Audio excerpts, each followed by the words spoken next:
नमस्कार दोस्तों, आइए सुनते हैं मुंशी प्रेमचंद की कहानी कायर। युवक का नाम केशव था, युवती का प्रेमा। दोनों एक ही कॉलेज के और एक ही क्लास के विद्यार्थी थे। केशव नए विचारों का युवक था, जात पात के बंधनों का विरोधी। प्रेमा पुराने संस्कारों की कायल थी, पुरानी मर्यादाओं और प्रथाओं में पूरा विश्वास रखने वाली। लेकिन फिर भी दोनों में गाढ़ा प्रेम हो गया था और यह बात सारे कॉलेज में मशहूर थी। केशव ब्राह्मण होकर भी वैश्य कन्या प्रेमा से विवाह करके अपना जीवन सार्थक करना चाहता था। उसे अपने माता पिता की परवाह न थी। कुल मर्यादा का विचार भी उसे स्वांग सा लगता था। उसके लिए सत्य कोई वस्तु थी तो वह प्रेम थी। किंतु प्रेमा के लिए माता पिता और कुल परिवार के आदेश के विरुद्ध एक कदम बढ़ाना भी असंभव था। संध्या का समय है। विक्टोरिया पार्क के एक निर्जन स्थान में दोनों आमने सामने हरियाली में बैठे हुए हैं। सैर करने वाले एक एक करके विदा हो गए, किंतु ये दोनों अभी वहीं बैठे हुए हैं। इनमें एक ऐसा प्रसंग छिड़ा हुआ है जो किसी तरह समाप्त नहीं होता। केशव ने झुंझलाकर कहा, इसका यह अर्थ है कि तुम्हें मेरी कोई परवाह नहीं है। प्रेमा ने उसको शांत करने की चेष्टा करने को कहा, तुम मेरे साथ अन्याय कर रहे हो केशव, लेकिन मैं इस विषय को माता पिता के सामने कैसे छेड़ूं, यह मेरी समझ में नहीं आता। वे लोग पुरानी रूढ़ियों के भक्त हैं।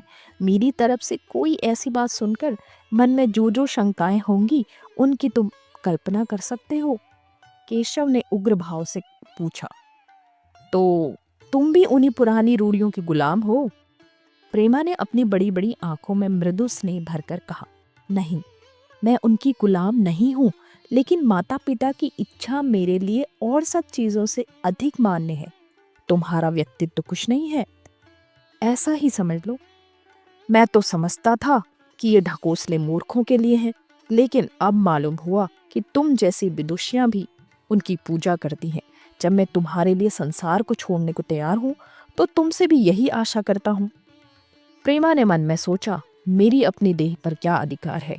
जिन माता पिता ने अपने रक्त से मेरी सृष्टि की है और अपने स्नेह से उसे पाला है, उनकी मर्जी के खिलाफ कोई काम करने का मुझे कोई हक नहीं होता।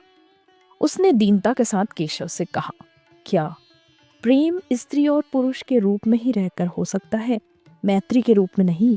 मैं तो आत्मा का बंधन समझती हूँ। केशव ने कठोर भाव से कहा, इन दार्शनिक विचारों से तुम मुझे पागल कर दोगी। प्रेमा, बस इतना ही समझ लो, मैं निराश होकर जिंदा नहीं रह सकता। मैं प्रत्यक्षवादी हूँ और कल्पनाओं के संसार में प्रत्यक्ष का आनंद उठाना मेरे लिए संभव नहीं है।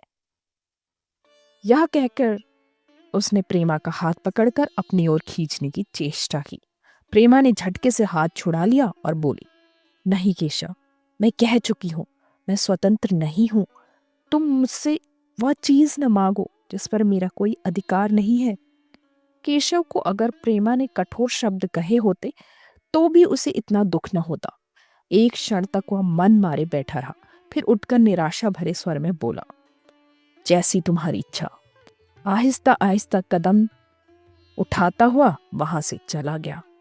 प्रेमा अब भी वहीं बैठी आंसू बहाती रही। रात को भोजन करके प्रेमा जब अपनी माँ के साथ लेटी तो उसकी आंखों में नींद न थी। केशव ने उसे एक ऐसी बात कह दी थी जो चंचल पानी में पड़ने वाली छाया की तरह उसके दिल पर छाई हुई थी। प्रतिक्षण उसका रूप बदलता था, वह उसे स्थिर न कर सकती थी। माता से इस विषय में कुछ कहे तो कैसे? लज्जा मुंह बंद कर देती थी। उसने सोचा, अगर केशव के साथ मेरा विवाह न हुआ तो उस समय मेरा क्या कर्तव्य होगा? अगर केशव ने कुछ उद्दंडता कर डाली तो मेरे लिए संसार में फिर क्या रह जाएगा? लेकिन मेरा बस ही क्या है? इन भांति भांति के विचारों में एक बात तो उसके मन में निश्चित हुई, वह यह थी कि केशव के सिवा वह और किसी से विवाह न करेगी। उसकी माता ने पूछा, क्या क्या हो गया? तुझे अब तक नींद न आई? मैंने तुझसे कितनी बार कहा है कि थोड़ा बहुत घर का कामकाज किया कर, लेकिन तुझे किताबों से ही फुर्सत नहीं मिलती। 4 दिन में तू पराए घर जाएगी, कौन जाने कैसा घर मिले। अगर कुछ काम करने की आदत न रही तो कैसे निबाह होगा? प्रेमा ने भोलेपन से कहा, मैं पराए घर जाऊंगी ही क्यों? माता ने मुस्कुरा कर कहा, लड़कियों के लिए यही तो सबसे बड़ी विपत्ति है बेटी। माँ बाप की गोद में पलकर ज्यों ही सयानी हुई दूसरों की हो जाती हैं। अगर अच्छे प्राणी मिले तो जीवन आराम से कट गया, नहीं रो रो के दिन काटना पड़ा। सब कुछ भाग्य के अधीन है। अपनी बिरादरी में तो मुझे कोई घर नहीं भाता, कहीं लड़कियों का आदर नहीं, लेकिन करना तो बिरादरी में ही पड़ेगा। न जाने या जात पात का बंधन कब टूटेगा। प्रेमा डरते डरते बोली, कहीं कहीं तो बिरादरी के बाहर भी विवाह होने लगे हैं। उसने कहने को कह दिया, लेकिन उसका हृदय कांप रहा था कि माता जी कुछ भाप न जाए। माता ने विस्मय के साथ कहा, क्या हिंदुओं में ऐसा हुआ है? फिर उसने आप इस प्रश्न का जवाब भी दिया, और दो चार जगह ऐसा हो भी गया है तो उससे क्या होता है? प्रेमा ने इसका कोई जवाब न दिया। भय हुआ कि माता कहीं उसका आशय समझ न जाए। उसका भविष्य एक अंधेरी खाई की तरह उसके सामने मुंह खोले खड़ा था, मानो उसे निगल जाएगा। उसे न जाने कब नींद आ गई। प्रातःकाल प्रेमा सोकर उठी तो उसके मन में एक विचित्र साहस का उदय हो गया था। सभी महत्वपूर्ण फैसले हम आकस्मिक रूप से कर लिया करते हैं, मानो कोई दैवी शक्ति हमें उनकी ओर खींच ले जाती है।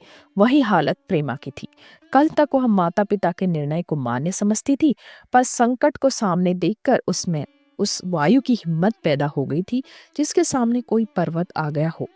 वही मंद वायु प्रबल वेग से पर्वत के मस्तक पर चढ़ जाती है और उसे कुचलती हुई दूसरी तरफ जा पहुंचती है। प्रेमा मन में सोच रही थी, मानो यह देह माता पिता की है, किंतु आत्मा तो मेरी है। मेरी आत्मा को जो कुछ भुगतना पड़ेगा वह इसी देह में भुगतना पड़ेगा। अब वह इस विषय में संकोच करना अनुचित ही नहीं, घातक समझ रही थी। अपने जीवन को क्यों एक झूठे सम्मान पर बलिदान करे? उसने सोचा, विवाह का आधार अगर प्रेम न हो तो वह देह का विक्रय है। आत्मसमर्पण क्यों बिना प्रेम के भी हो सकता है? इस कल्पना ही से न जाने किस अपरिचित युवक से उसका विवाह हो जाएगा। उसका हृदय विद्रोह कर उठा। वह अभी नाश्ता करने कुछ पढ़ने आ रही थी कि उसके पिता ने प्यार से पुकार, मैं कल तुम्हारे प्रिंसिपल के पास गया था, वे तुम्हारी बड़ी तारीफ कर रहे थे। प्रेमा ने सरल भाव से कहा, आप तो यूं ही कहा करते हैं। नहीं, सच। यह कहते हुए उन्होंने अपनी मेज की दरार खोली और मखमली चौखटों में जड़ी हुई एक तस्वीर निकालकर उसे दिखाते हुए बोले, यह लड़का ICS के इम्तिहान में प्रथम आया है। इसका नाम तो तुमने सुना होगा। बूढ़े पिता ने ऐसी भूमिका बांध दी थी कि माँ उनका आशय न समझ सकी, लेकिन प्रेमा भांप गई। उसका मन तीर की भांति लक्ष्य पर जा पहुंचा। उसने बिना तस्वीर की ओर देखे ही कहा, नहीं, मैं तो उसका नाम नहीं जानती। पिता ने बनावटी आश्चर्य से कहा, क्या तुमने उसका नाम ही नहीं सुना? आज के दैनिक पत्र में उसका चित्र और जीवन वृतांत छपा है। प्रेमा ने रुखाई से जवाब दिया, होगा, मगर मैं तो इस परीक्षा का कोई महत्व नहीं समझती। मैं तो समझती हूँ जो लोग इस परीक्षा में बैठते हैं वे पल्ले सिरे के स्वार्थी होते हैं। आखिर उनका उद्देश्य इसके सिवा और क्या होता है कि वो अपने गरीब निर्धन दलित भाइयों पर शासन करें और खूब धन संचय करें। यह तो जीवन का कोई ऊंचा उद्देश्य नहीं है। इस आपत्ति में जलन थी, अन्याय था, निर्दयता थी। पिताजी ने समझा था प्रेमा यह बखान सुनकर लट्टू हो जाएगी। तीखे स्वर में बोले, तू तो ऐसी बातें कर रही है जैसे तेरे लिए धन और अधिकार का कोई मूल्य ही नहीं है।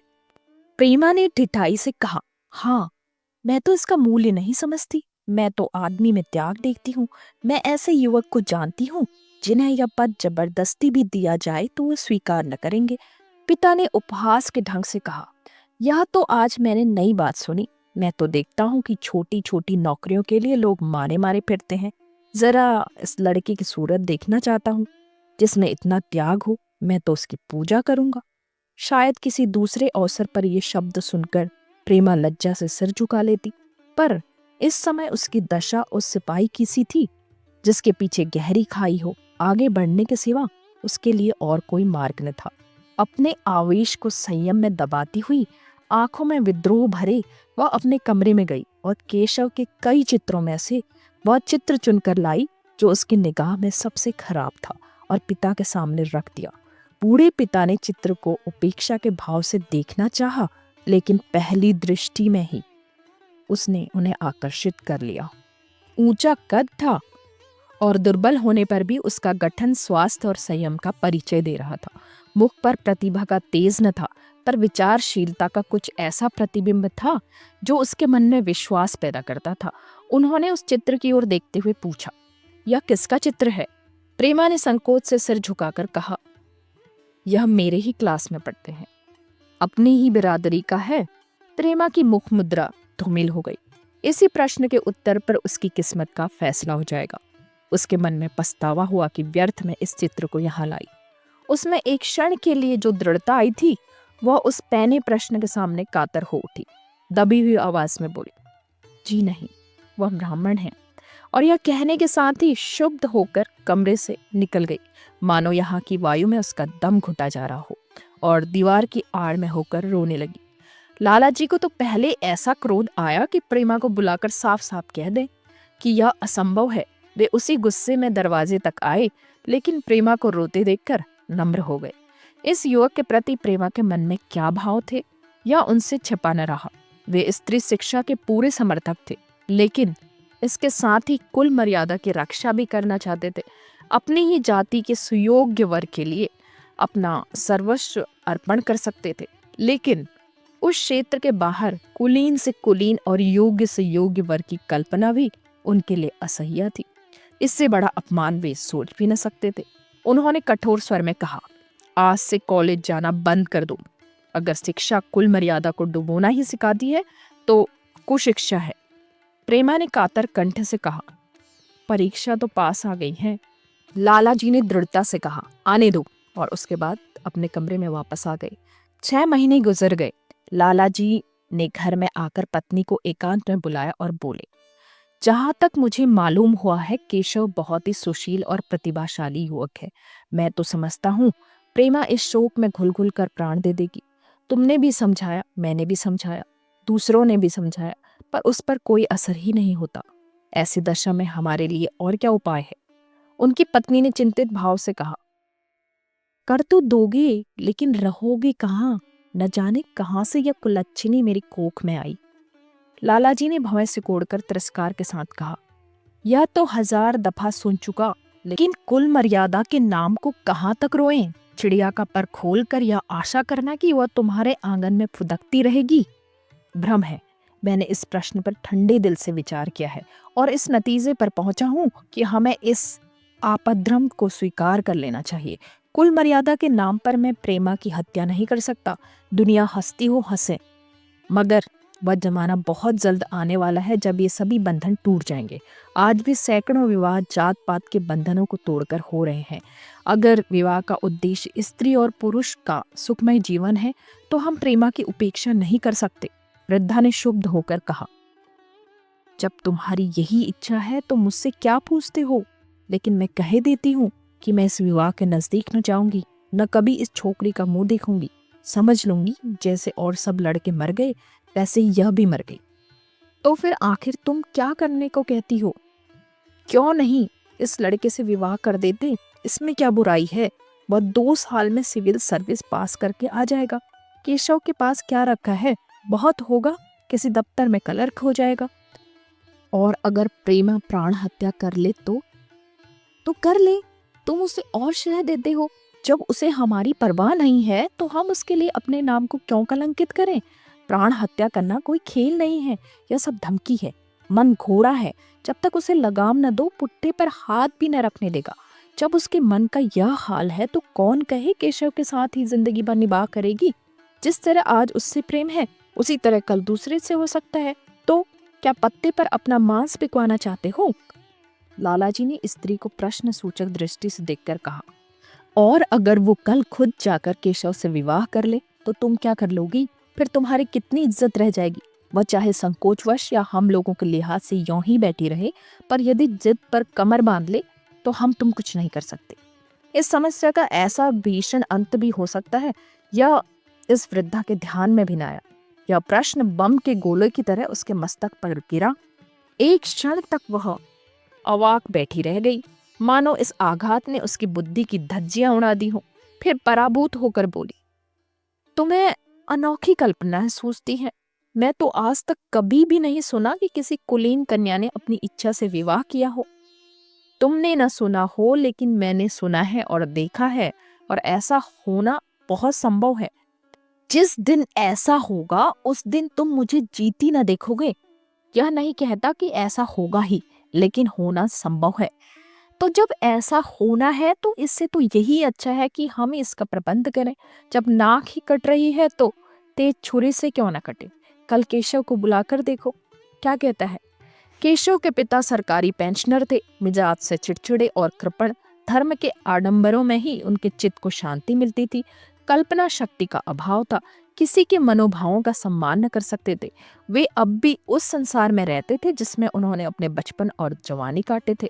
नवयुग की बढ़ती लहर को वे सर्वनाश समझते थे और कम से कम अपने घर को दोनों हाथों और दोनों पैरों का जोर लगाकर इससे बचाए रखना चाहते थे।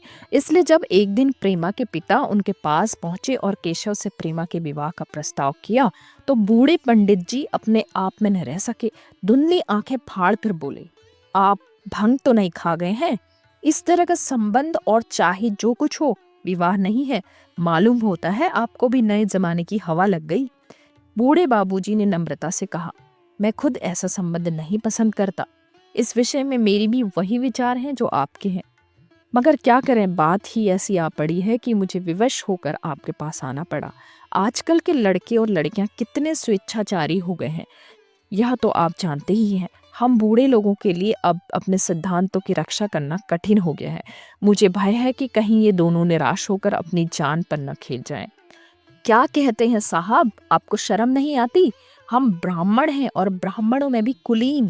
ब्राह्मण कितने पतित हो गए हो, इतने मर्यादा शून्य नहीं हुए हैं कि बनिए बक्कालों की लड़कियों से शादी करते फिरें।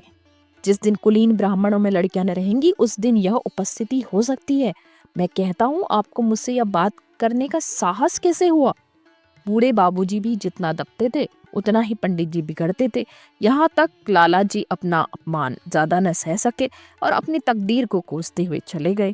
उसी वक्त केशव कॉलेज से आया। पंडित जी ने तुरंत उसे बुलाकर कठोर कंठ में कहा, मैंने सुना है तुमने किसी बनिए की लड़की से अपना विवाह कर लिया। यह खबर कहाँ तक सही है? केशव ने अनजान बनकर पूछा, आपसे किसने कहा? किसी ने भी कहा। मैं पूछता हूँ, ये बात ठीक है या नहीं? अगर ठीक है और तुमने अपनी मर्यादा को डुबाना निश्चय कर लिया है तो तुम्हारे लिए हमारे घर में कोई स्थान नहीं। तुम्हें मेरी कमाई का एक धेला भी नहीं मिलता। मेरे पास जो कुछ है वह मेरी अपनी कमाई है। मुझे अख्तियार है कि मैं उसे किसे चाहूं दे दूं। तुम यह अनीति करके मेरे घर में कदम नहीं रख सकते। केशव पिता के स्वभाव से परिचित था। प्रेमा से उसे प्रेम था और गुप्त रूप से प्रेमा से विवाह कर लेना चाहता था। बाप हमेशा तो बैठे न रहेंगे। माता के स्नेह पर उसे विश्वास था। उस प्रेम की तरंग में वह सारे कष्टों को झेलने के लिए तैयार मालूम होता था, लेकिन वह साधारण युवकों की तरह सिद्धांतों के लिए बड़े बड़े तर्क कर सकता था। जबान ने उनमें अपनी भक्ति की दुहाइयां दे सकता था, लेकिन इसके लिए यातनाएं झेलने की सामर्थ्य उसमें न थी। अगर वह अपनी जिद पर अड़ा और पिता ने भी अपनी टेक रखी तो उसका कहाँ ठिकाना लगेगा, उसका जीवन नष्ट हो जाएगा। उसने दबी जबान में कहा, जिसने आपसे यह कहा है बिल्कुल झूठ कहा है। पंडित जी ने तीव्र नेत्रों से देखकर कहा, तो यह खबर बिल्कुल गलत है? जी हाँ, बिल्कुल गलत। तो तुम आज ही इसी वक्त उस बनिए को खत लिख दो और याद रखो कि अगर इस तरह की चर्चा फिर कभी उठी तो मैं तुम्हारा सबसे बड़ा शत्रु होऊंगा। बस जाओ। केशव और कुछ न कह सका। वह यहाँ से चला गया तो ऐसा मालूम होता था कि पैरों में दम नहीं है। दूसरे दिन प्रेमा ने केशव के नाम पर वह पत्र लिखा, प्रिय केशव, तुम्हारे पूज्य पिताजी ने लाला जी के साथ जो अशिष्ट और अपमानजनक व्यवहार किया है उसका हाल सुनकर मेरे मन में बड़ी शंका उत्पन्न हो रही है। शायद उन्होंने तुम्हें भी डांट फटकार बताई होगी। ऐसी दशा में मैं तुम्हारा निश्चय सुनने के लिए विकल हूँ। तुम्हारे साथ हर तरह का कष्ट झेलने को तैयार हूँ। मुझे तुम्हारे पिताजी की संपत्ति का मोह नहीं है। मैं तो केवल तुम्हारा प्रेम चाहती हूँ और उसी में प्रसन्न हूँ। आज शाम को यहीं आकर भोजन करो। दादा और माँ दोनों तुमसे मिलने के लिए बहुत इच्छुक हैं। मैं वह स्वप्न देखने में मग्न हूँ जब हम दोनों इस सूत्र में बंध जाएंगे जो टूटना नहीं जानता, जो बड़ी से बड़ी आपत्ति में भी अटूट रहता है। तुम्हारी प्रेमा। संध्या हो गई और इस पत्र का कोई जवाब न आया। उसकी माता बार बार पूछती, केशव आए नहीं? बूढ़े लाला जी द्वार की ओर आंख लगाए बैठे थे। यहाँ तक कि रात के 9 बज गए, पर न केशव ही आए, न उनका पत्र ही आए। प्रेमा के मन में भांति भांति के संकल्प विकल्प उठ रहे थे। कदाचित उन्हें पत्र लिखने का अवकाश न मिला होगा, या आज आने की फुर्सत न मिली होगी, कल अवश्य आ जाएंगे। केशव ने जो पहले उसे पत्र लिखे थे, उन सबको उसने फिर पढ़ा। उनके एक एक शब्द में कितना अनुराग टपक रहा था, उनमें कितना कंपन था, कितनी विकलता, कितनी तीव्र आकांक्षा। फिर उसे केशव के वे वाक्य याद आए जो उसने सैकड़ों ही बार उससे कहे थे। कितनी बार वह उसके सामने रोया था। इतने प्रमाणों के होते हुए निराशा के लिए कहाँ स्थान था, मगर फिर भी सारी रात उसका मन जैसे सूली पर टंगा रहा। प्रातःकाल केशव का जवाब आया। प्रेमा ने कांपते हुए हाथों से पत्र लेकर पढ़ा। पत्र हाथ से गिर गया। ऐसा जान पड़ा मानो उसकी देह का रक्त स्थिर हो गया हो। लिखा था, मैं बड़े संकट में हूँ कि तुम्हें क्या जवाब दूं। मैंने इधर इस समस्या पर खूब ठंडे दिल से विचार किया है और इस नतीजे पर पहुंचा हूँ कि वर्तमान दशाओं में मेरे लिए पिता की आज्ञा की उपेक्षा करना दुस्सह है। मुझे कायर न समझना, मैं स्वार्थी भी नहीं हूँ, लेकिन मेरे सामने जो बाधाएं हैं उन पर विजय पाने की शक्ति मुझ में नहीं है। पुरानी बातों को भूल जाओ। उस समय मैंने उन बाधाओं की कल्पना न की थी। प्रेमा ने एक लंबी गहरी जलती हुई सांस खींची और उस खत को फाड़कर फेंक दिया। उसकी आंखों से अश्रुधार बहने लगी। जिस केशव को उसने अपने अंतःकरण से वर लिया था, वह इतना निष्ठुर हो जाएगा, उसकी उसे रत्ती भर भी आशा न थी। ऐसा मालूम पड़ा मानो अब तक वो कोई सुनहला स्वप्न देख रही थी, पर आंखें खुलने पर वह सब कुछ अदृश्य हो गया। जीवन में जब आशा ही लुप्त हो गई, तो अब अंधकार के सिवा और क्या रहा। अपने हृदय की सारी संपत्ति लगाकर उसने एक नाव लदवाई और वह नाव जलमग्न हो गई। अब दूसरी नाव कौन वहां से लदवाए? अगर वह नाव टूटी है तो उसके साथ वह भी डूब जाएगी। माता ने पूछा, क्या केशव का पत्र है? प्रेमा ने भूमि की ओर ताकते हुए कहा, हाँ, उनकी तबीयत अच्छी नहीं है। इसके सिवा वह और क्या कहे? केशव की निष्ठुरता और बेवफाई का समाचार कहकर लज्जित होने का साहस उसमें न था। दिन भर वह घर के काम धंधों में लगी रही, मानो उसे कोई चिंता ही नहीं है। रात को उसने सबको भोजन कराया, खुद भी भोजन किया और बड़ी देर तक हारमोनियम पर गाती रही। मगर सवेरा हुआ तो उसके कमरे में उसकी लाश पड़ी थी। प्रभात की सुनहरी किरणें उसके पीले मुख को जीवन की आभा प्रदान कर रही थी। तो दोस्तों, ये थी मुंशी प्रेमचंद की कहानी कायर। आपको कैसी लगी जरूर बताइए। तो जल्दी ही मिलते हैं एक नई कहानी के साथ। तब तक के लिए मुझे विदा दीजिए। धन्यवाद।